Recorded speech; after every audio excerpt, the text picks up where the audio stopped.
The National Mall buzzed with patriotic anticipation. Flags snapped in the breeze, bands played, and President Donald Trump was moments away from honoring veterans. But for one elderly man in the front row, this day held a deeper, unyielding purpose. The roar from the crowd swelled as the presidential motorcade rolled down the historic avenue. Secret Service agents, ever vigilant, scanned the jubilant faces. As President Donald Trump stepped out of his armored vehicle, a wave and a smile directed at the adoring public, a figure suddenly emerged from the front row. It was Sergeant Major Art Hayes, a retired Marine Corps veteran, his civilian jacket humble, but his posture still ramrod straight. He stepped deliberately into the middle of the street, directly into the president's path. Gasps rippled through the onlookers, a collective intake of breath. Secret Service agents moved with lightning speed, their hands instinctively reaching for earpieces. But before they could act, President Trump raised a hand, a clear signal for them to halt. He tilted his head slightly, a flicker of surprise in his expression, yet remaining remarkably calm. Into the mic, his voice resonating across the plaza, he asked, "Veteran, you have something to say?" Art Hayes nodded, his gaze unwavering, his jaw set. The vast crowd hushed, every eye fixed on the elderly man who had dared to disrupt the meticulously planned event. Art Hayes took a deep, shaky breath, the weight of years and unspoken grief evident in his posture. His voice, when it came, was surprisingly strong, yet tinged with a tremor of raw emotion. "Sir," he began, "with all due respect, I stand here today not for myself, but for a voice you never got to hear. A voice silenced not by an enemy's bullet, but by our own system." A palpable silence descended, even the distant sounds of the city seemed to fade. Hayes' eyes, the color of worn leather, locked with President Trump's. "Her name was Staff Sergeant Becky Thorne," he continued, his voice cracking slightly. "She was a U.S. Army explosive ordnance disposal specialist. Becky served 2 tours, Afghanistan and Iraq. She saved my life and the lives of 2 others when our convoy was hit. She disarmed countless IEDs. She was a hero, Mr. President." Art's voice faltered, heavy with unshed tears. "But when she came home, no one listened." President Trump's brow furrowed, a shadow passing over his face. "Go on," he urged, his voice firm but quiet. Hayes swallowed hard. "She struggled with the war that followed her home, sir. The invisible wounds. PTSD. She asked for help. Repeatedly. Denied again and again. 6 months ago, I found her. She had taken her own life in her garage. She left behind a letter." Gasps and murmurs rippled through the crowd, a wave of profound sorrow. Art's voice broke completely as he quoted Becky's final words, "I didn't die in war. I died in silence, forgotten." He pleaded, his voice rising, "Mr. President, I don't want honors. I don't want medals. I want to know, why wasn't her life treated like it mattered? Why wasn't her pain enough?" President Trump stood frozen, his usual assertive demeanor replaced by a profound stillness. Even the seasoned Secret Service agents exchanged uneasy glances, momentarily unsure of how to proceed in the face of such raw, unexpected truth. The disciplined order of the parade fractured, replaced by an unsettling hush that blanketed the National Mall. A veteran in the front row, his own eyes glistening, quietly wiped away a tear. Behind Art Hayes, a woman clutched her chest, her face etched with sorrow and recognition. Art Hayes, despite his visible emotion, stood tall, his jaw clenched, his gaze fixed on the president. He didn't back down, his silence a powerful interrogation. "You want to honor us today?" he pressed, his voice now steady with a quiet intensity. "Then honor those who came back broken, who don't wear uniforms anymore because the system forgot them. Honor their suffering, their invisible scars, as much as you honor the valor on the battlefield." The president remained motionless for several long seconds. Seconds that stretched like hours in the heavy stillness, punctuated only by the distant, almost imperceptible murmur of the shocked crowd. The weight of Becky Thorne's story hung in the air, a stark, unvarnished truth laid bare before the nation's leader. It was a moment of profound public reckoning, stripped bare of pomp and ceremony. Finally, President Trump took a slow, deliberate step forward, his previous composure returning, but now infused with a visible gravitas. Secret Service agents moved cautiously to flank him, maintaining a respectful distance. He stood face to face with Art Hayes, his eyes holding the veteran's unwavering gaze. "What's your name, veteran?" he asked, his voice low and solemn.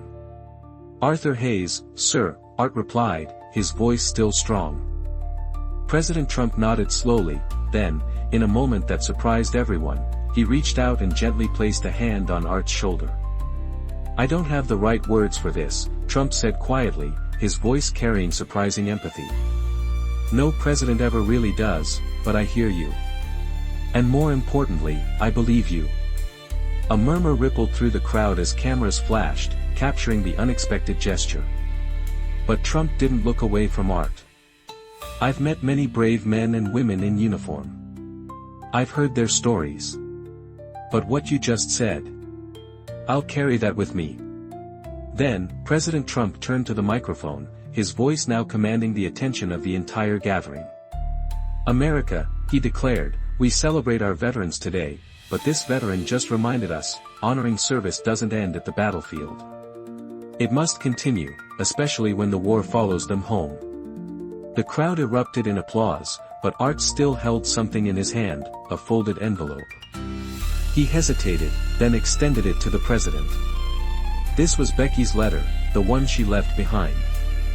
"I've held on to it, but I think you need to read it more than I do." Trump took the letter gently. "I'll read it tonight," he promised, "and I won't forget her name." And then, in a moment no one expected, Trump offered a salute, not as a politician, but as a citizen, to Rebecca Thorne. Art Hayes stood still, tears now streaming down his face. That night, in the quiet solitude of the White House residence, Donald Trump sat alone in his study.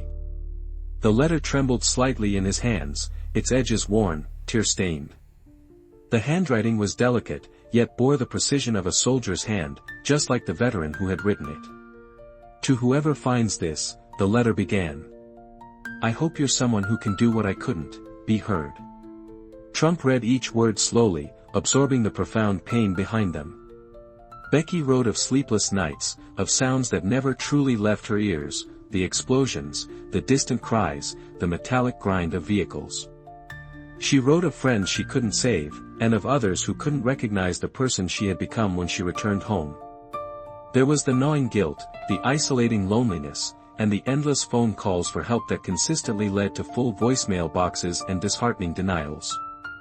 "I wore the uniform with pride," she had penned. "But when I needed help, I was told to toughen up. I fought wars overseas and lost battles within my own mind, but no one noticed. Or maybe they just didn't care." By the end, the president sat motionless, the weight of her words heavy on him. He folded the letter slowly and pressed it to his chest. He stared out the window, his reflection dim in the glass, the city lights glowing in the distance, yet feeling miles away. He whispered aloud to the empty room, "We failed her." And then something rare happened. A single tear slid down his cheek. The next morning, Washington was already buzzing with the story of the veteran who had stopped the president. News anchors debated whether it was staged, a spontaneous act of defiance, or the beginning of something far bigger. But Arthur Hayes, back in his tiny apartment, surrounded by Becky's photos and medals, wasn't watching the news. The events of the previous day had utterly drained him. He hadn't slept, hadn't eaten, but paradoxically, he felt lighter, as if a monumental burden had finally shifted from his chest.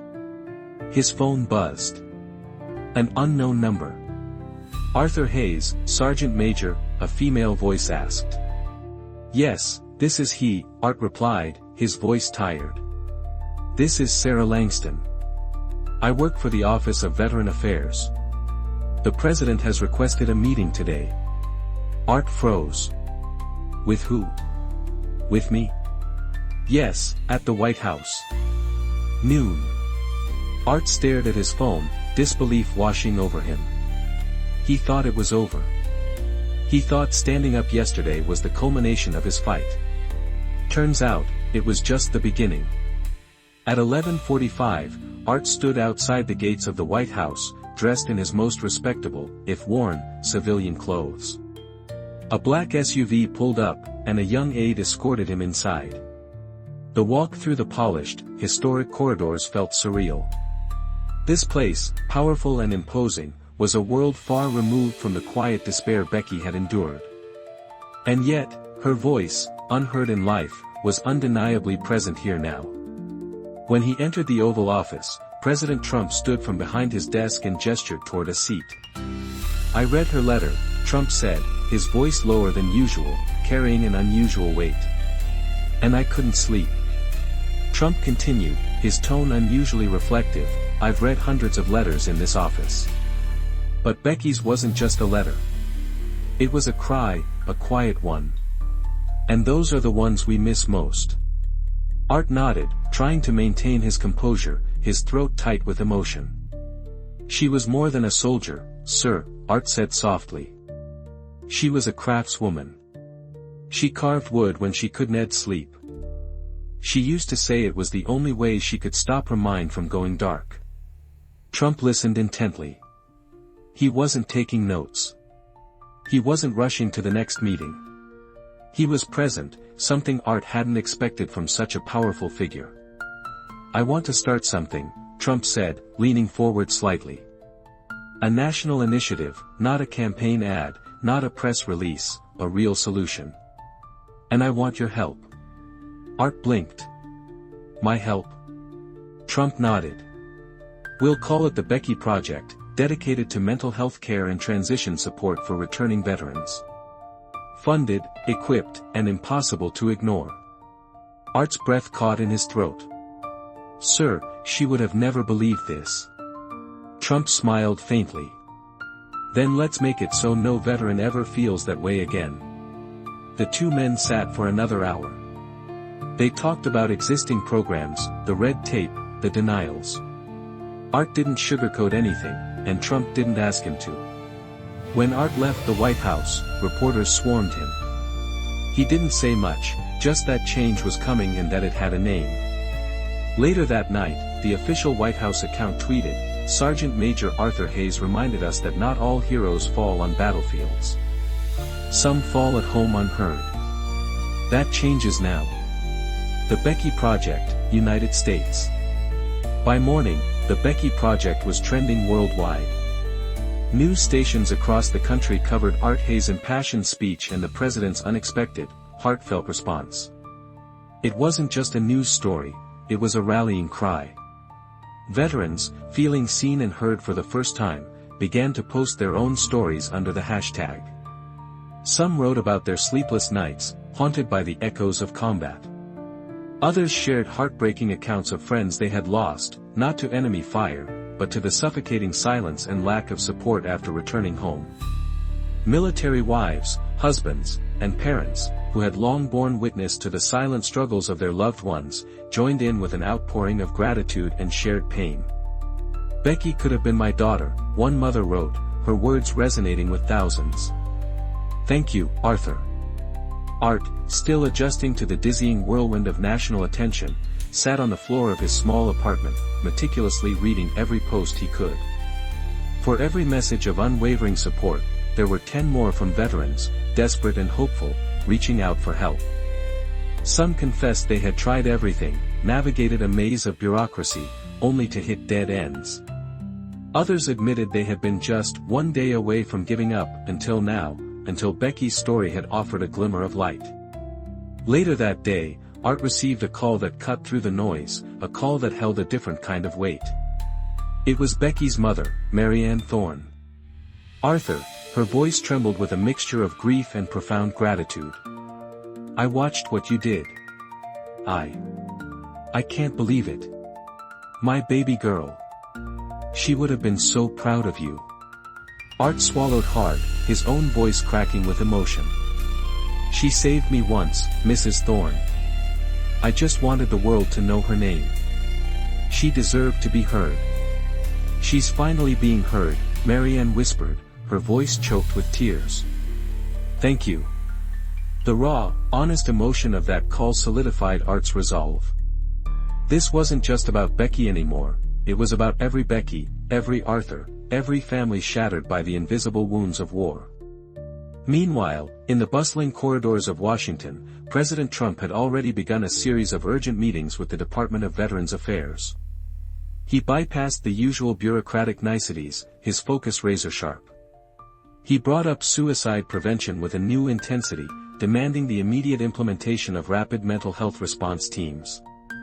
He advocated for the creation of new centers, not just anonymous clinics, but facilities explicitly named after fallen veterans like Becky, where struggling soldiers could find not shame, but safety and understanding. For once, lawmakers from both political parties were united in a common cause. The partisan bickering that usually plagued discussions on veterans' care was conspicuously absent. They weren't debating funding, they were racing to be part of the change, eager to attach their names to an initiative that had clearly captured the nation's heart. At the next press briefing, President Trump spoke directly to the cameras, his words a powerful declaration. "No more waiting lists," he stated firmly, his voice echoing with newfound resolve. "No more toughen up talk. These heroes gave everything. We will not let them fall in silence. We will be loud. For Becky, for all of them." The nation collectively held its breath, a tangible sense of a shift in national priorities. Something profound had moved. 3 days later, a special ceremony was held at the National Gallery of Art, an unlikely venue for such a raw, poignant display. Art Hayes had donated one of Becky's final works, a haunting wooden sculpture that immediately stopped viewers in their tracks. It depicted a soldier in full army fatigues, standing tall, yet gazing into a polished wooden mirror. But in the reflection, the soldier was not in uniform.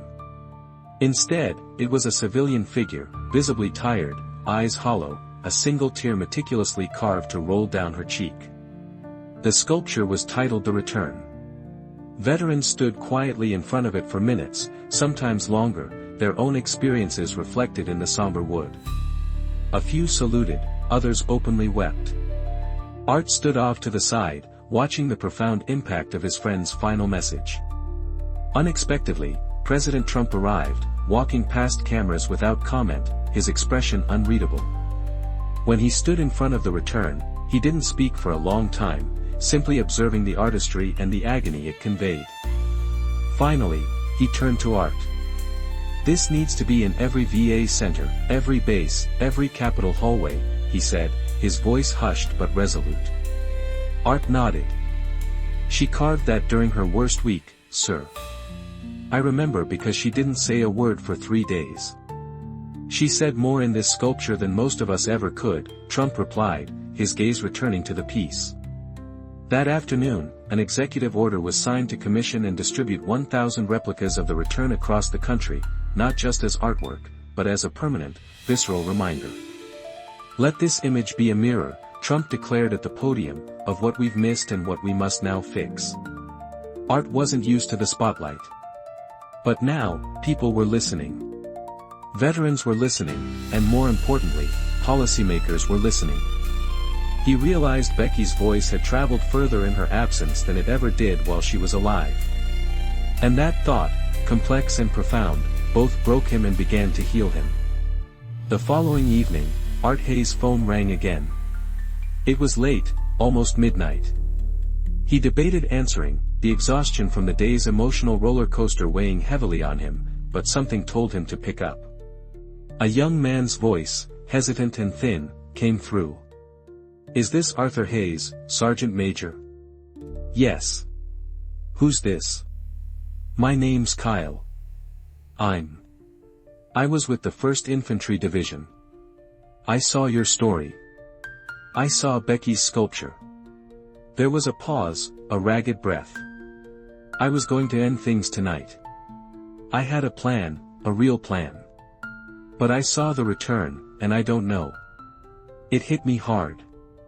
I cried for the first time in years."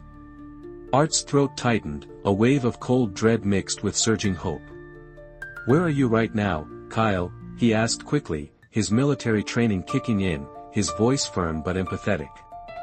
Kyle gave his location, a small town in Kentucky, alone in a motel room. "Stay on the phone with me," Art commanded, his voice leaving no room for argument. "You hear me? Don't hang up." For the next hour, Art listened as Kyle poured his heart out, the raw pain of his nightmares, the crushing guilt, the string of failed relationships since returning from deployment.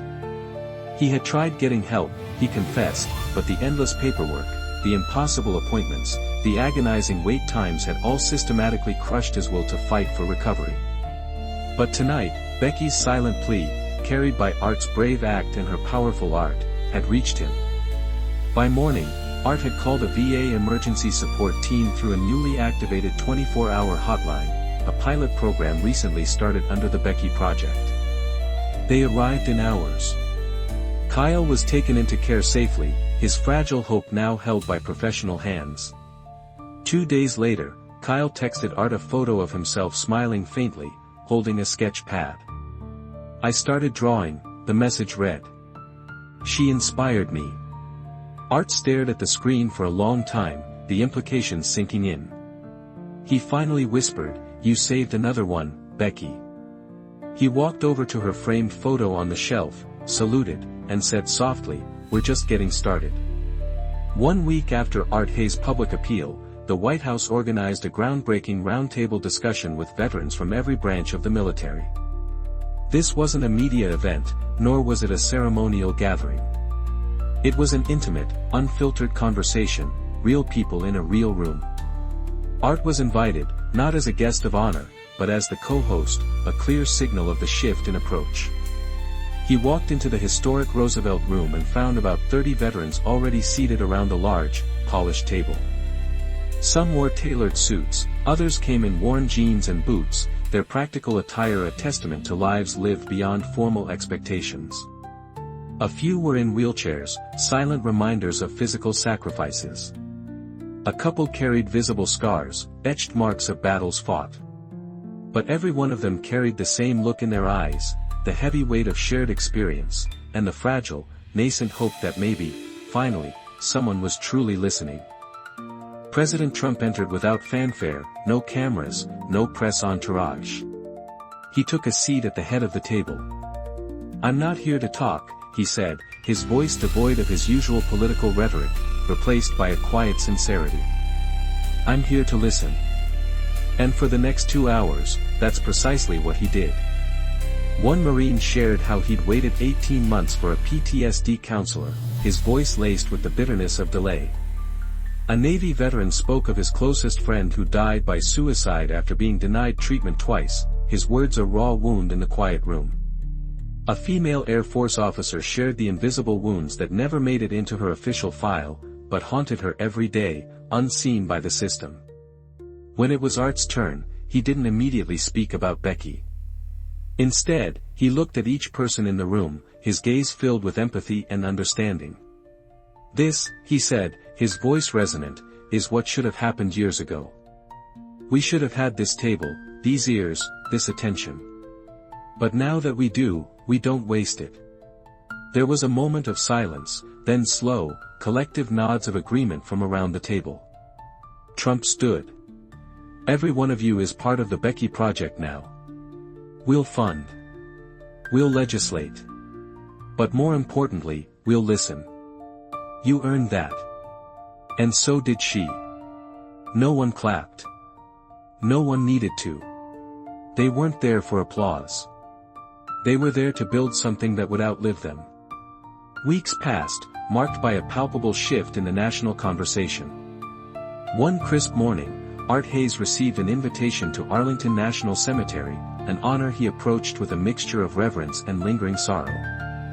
As he arrived, he saw something that took his breath away, a sight that moved him deeply. A new memorial wall, simple, elegant white stone, curved gently like a half-circle, stood proudly. At its very center, carved in fresh granite, was a name, Staff Sergeant Rebecca Thorne. Below her name, in dignified rows, were dozens of others, veterans who had died by suicide after returning home. For the first time, their sacrifice was formally honored, not hidden in shame, but lifted into public dignity, a testament to their quiet battles. Families gathered quietly, their faces a mosaic of grief and emerging peace. Some held bouquets of fresh flowers, others simply held on to each other, finding solace in shared understanding. Art spotted Becky's mother. She offered him a gentle, tearful smile, walked over, and took his hand. "She was always afraid of being forgotten," she said softly, her voice thick with emotion. "And now she's part of something bigger than we ever dreamed."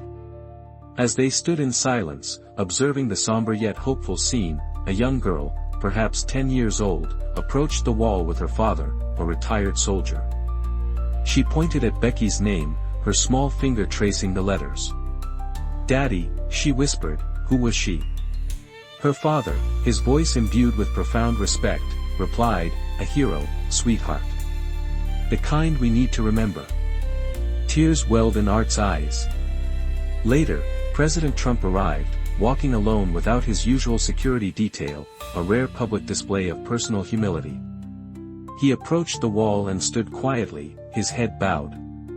No speech, no cameras, just profound respect. Then he turned to Art. "Every president gets remembered for something," he said, his voice thoughtful. "I hope I'm remembered for this." Art didn't reply. He simply saluted. Because in that moment, the painful past wasn't being erased. It was finally being acknowledged. And that, he knew, was more powerful than any speech. Art Hayes returned to his apartment late that evening, the weight of the day's ceremonies settling upon him. In his mailbox, he found an unexpected envelope. It was addressed simply to Mr. Arthur Hayes, Becky's hero friend. Inside was a crayon drawing and a letter, written in large, uneven, yet earnest handwriting. "Dear Arthur," it began. "My name is Ellie. I'm 8 years old. My big brother is a Marine. He's sad a lot and won't talk to anyone. But when we watched the news about you and Becky, he cried. Then he hugged me. He said he was going to be okay. I think Becky helped him. Thank you and thank her, too. I drew this picture for you. It's of Becky as an angel. Love, Ellie." The drawing was crude but beautiful. A figure in army fatigues with large, feathered wings and a bright halo. Smiling. Art sat down slowly, the letter shaking slightly in his calloused hands. This little girl, this innocent soul, had captured what thousands of words couldn't. Becky had become a symbol, not of tragedy, but of hope. She was no longer just his friend, the fallen comrade he mourned. She was becoming a guardian for all those who felt forgotten, a beacon in their silent battles. He carefully framed the picture and placed it beside Becky's wooden sculpture. Then he sat down, took out his journal, and wrote, "Becky, you always wanted to change the world. You thought you couldn't, but you have, in ways we never imagined." Art looked around his apartment. It still felt empty, a quiet testament to lost companionship, but for the first time, it also felt full of meaning. Because Becky wasn't truly gone. She was everywhere now, in every story, every shared tear, every flicker of hope. It had been over a month since Art Hayes' powerful speech on the National Mall. The world had indeed changed. But Art hadn't yet made one visit he'd been putting off, a deeply personal pilgrimage, Becky's grave. He arrived just after sunrise, alone, wearing his old Marine Corps dress blues, a solemn gesture for his fallen comrade. In one hand, he carried a bouquet of white lilies, symbols of peace and remembrance. In the other, her neatly folded service flag. The cemetery was quiet, the air crisp and still. When he reached her headstone, he stopped. Staff Sergeant Rebecca Thorne. Her battle was invisible, but her courage was not. Art knelt and carefully placed the flowers at the base of the stone. Then, with deliberate care, he unfolded the flag, laid it flat in front of her grave, and rested his hand on it. "I know you hated attention," he whispered, his voice thick with emotion. "But I had to speak up. You deserve that. We all did. He paused, staring at her name, etched in stone.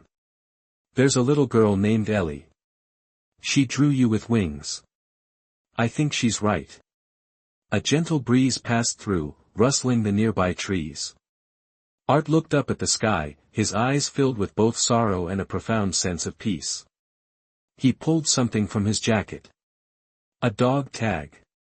Hers. He'd kept it all this time. I'm going to keep this if that's okay, he said softly, a promise to the silent earth. He stood, saluted, and gave her one final, lingering look. I miss you, Becky, but your mission isn't over, and neither is mine. As he turned to walk away, he didn't feel the crushing weight he once did. He felt lighter, as if Becky had passed the torch to him, and now it was his turn to carry the light. 6 weeks later, the very first Becky Thorne Mental Health and Recovery Center officially opened just outside Fort Bragg, North Carolina. A large crowd gathered, a mix of veterans, their families, dedicated counselors, and high-ranking military leaders. News crews were present, but the ceremony felt deeply personal, imbued with a quiet reverence. Art Hayes stood beside President Trump as the ceremonial ribbon was cut. Inside the center, rooms were designed to feel like home, not hospitals. Each veteran had their own private space, filled with sunlight, decorated with art, and even allowing pets in some areas, a radical departure from traditional facilities. On every wall was a print of Becky's poignant sculpture, The Return. The main hallway was proudly named the Thorne Way. Art gave a short, heartfelt speech. This center isn't just a building, he said, his voice steady. It's a promise that we will no longer let our heroes fight alone in the dark. President Trump followed with his own words, his voice now imbued with a clear, direct purpose. For too long, we honored only one kind of battlefield.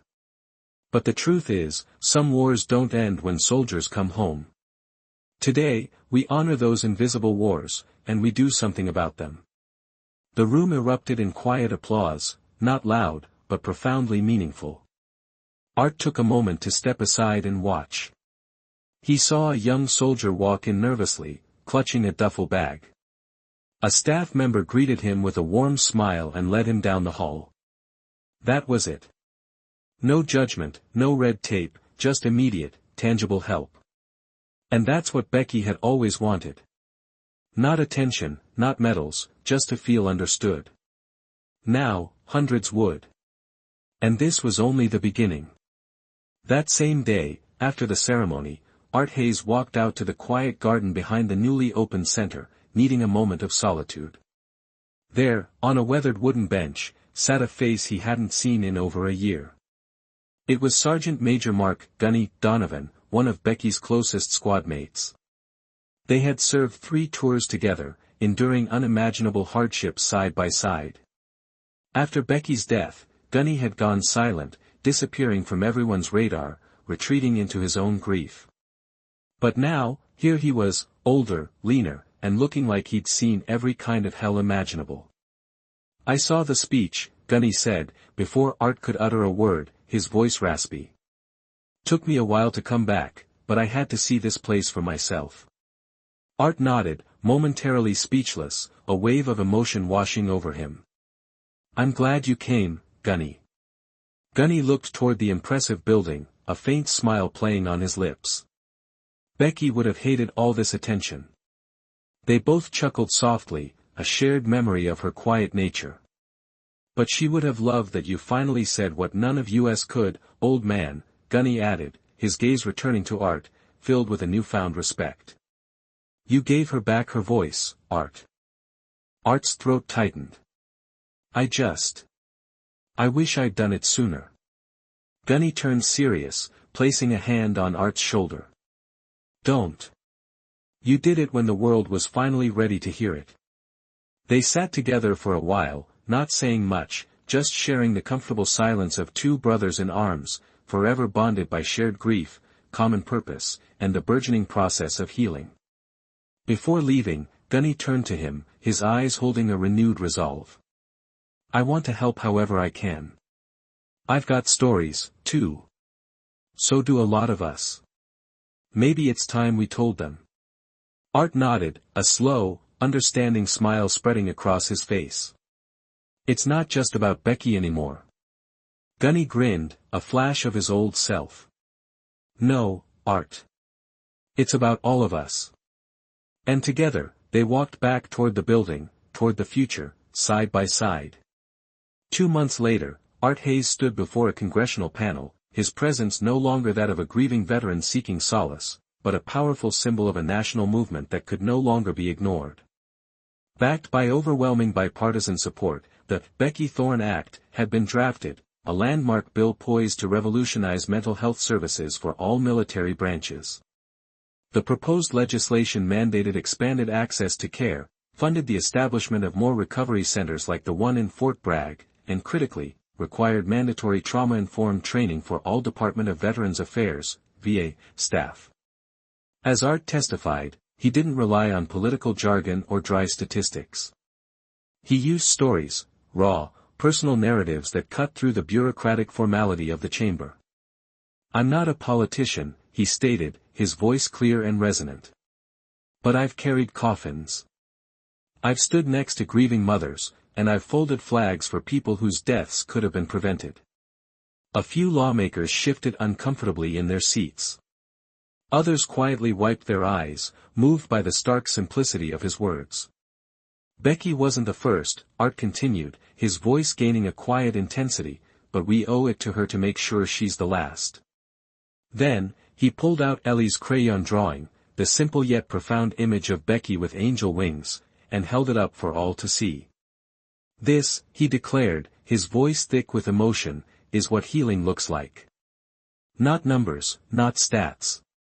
A child whose brother came home broken, finally seeing him smile again. Silence filled the chamber, heavy with unspoken understanding. Art closed with a powerful appeal, you can't bring Becky back, but you can make sure her story saves lives. You can give meaning to her sacrifice, and that is how a nation says thank you. The room erupted in quiet applause. Democrats, Republicans, military brass, civilians, a rare moment of unified purpose. The bill passed unanimously in the committee and, within weeks, it became law. The country hadn't just heard Art Hayes' voice. They had finally listened. Following the passage of the Becky Thorne Act, the Pentagon launched a nationwide campaign encouraging service members to share their mental health journeys. It was aptly named the Becky Project Voices. Veterans, active duty personnel, and even high-ranking officers who had long suffered in silence began posting videos, heartfelt letters, and anonymous confessions. One particular video went viral, a tough-looking Marine Corps general, his eyes misty, candidly admitting, I didn't cry when I got shot, but I cried the day I came home, and I didn't know how to ask for help. Becky's story gave me the courage. Another powerful message came from a young female soldier stationed overseas. I used to think asking for help meant I wasn't strong. Now I know it means I'm human. This raw, vulnerable movement swept across military bases, VA hospitals, and social media platforms. A conversation that had once been buried in shame and silence now rang out across the nation, raw, honest, and profoundly human. And at the center of it all was Art Hayes, not as a spokesperson, but as a brother to all of them. He visited base after base, hugging families, and standing beside veterans as they found their voices, their courage to seek help. One afternoon, while at a VA clinic, a soft-spoken man walked up to him. I was going to take my life last year, he confessed, his voice barely a whisper. Then I read about Becky.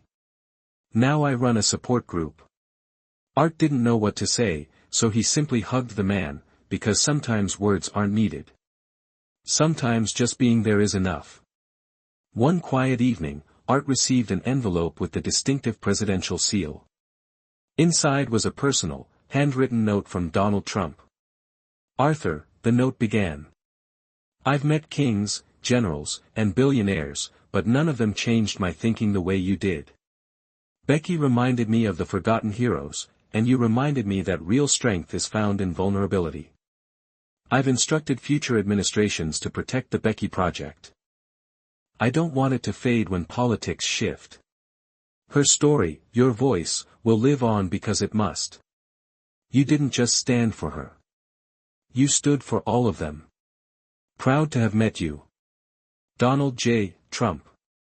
Art read the letter twice, unsure of how to respond. He wasn't someone who cared for politics or power, but he understood the weight of a promise, especially one from the highest office. He placed the letter beside Becky's framed photo and whispered, "He heard you, Becky. You were louder than we thought." That night, for the first time in a long while, Art didn't dream of sandstorms or gunfire. He dreamed of her laugh, her paint-stained fingers, and that smile, the one that never made it into any military report, but stayed etched in his heart forever. Art Hayes soon founded a nonprofit called the Thorne Mission, expanding beyond initial mental health support to focus on creative healing. The mission offered writing workshops, art therapy sessions, music rooms, and quiet spaces designed for veterans to confront their silent battles. He hired veterans who were poets, sculptors, and even stand-up comedians, recognizing that healing could come in many forms.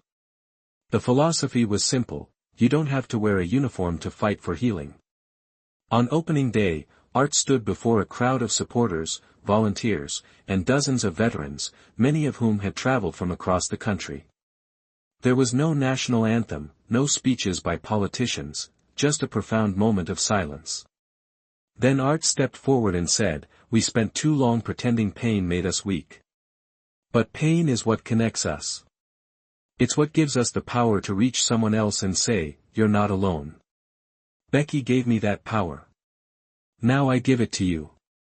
He unveiled a wall covered with photographs, hundreds of faces, all veterans who had written in, sharing how Becky's story had changed their lives.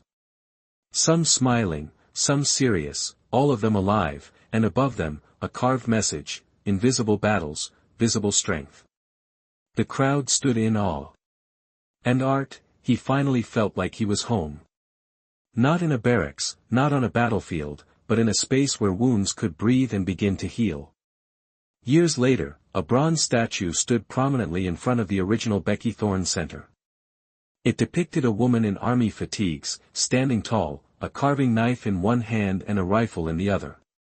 The plaque simply read, "Staff Sergeant Rebecca Thorne. She carved the truth." Art, older now with graying hair and gentler eyes, stood beside a group of young recruits on a tour. One of them pointed at the statue and asked, "Sir, was she really just a carver?" Art smiled, his eyes misty. "She was a warrior, not just with her rifle, but with her heart. And when she couldn't carry the weight anymore, she left us a message in art." The recruit nodded slowly. "Seems like she saved more lives with that than any weapon." Art looked up at the sky. "Yes, she did." As the recruits walked on, Art stood alone before her statue. Then slowly, he lifted his hand in a salute, one final tribute, not to the friend he lost, but to the hero the world gained. And in the quiet that followed, it felt as if the wind itself whispered, "I'm still here."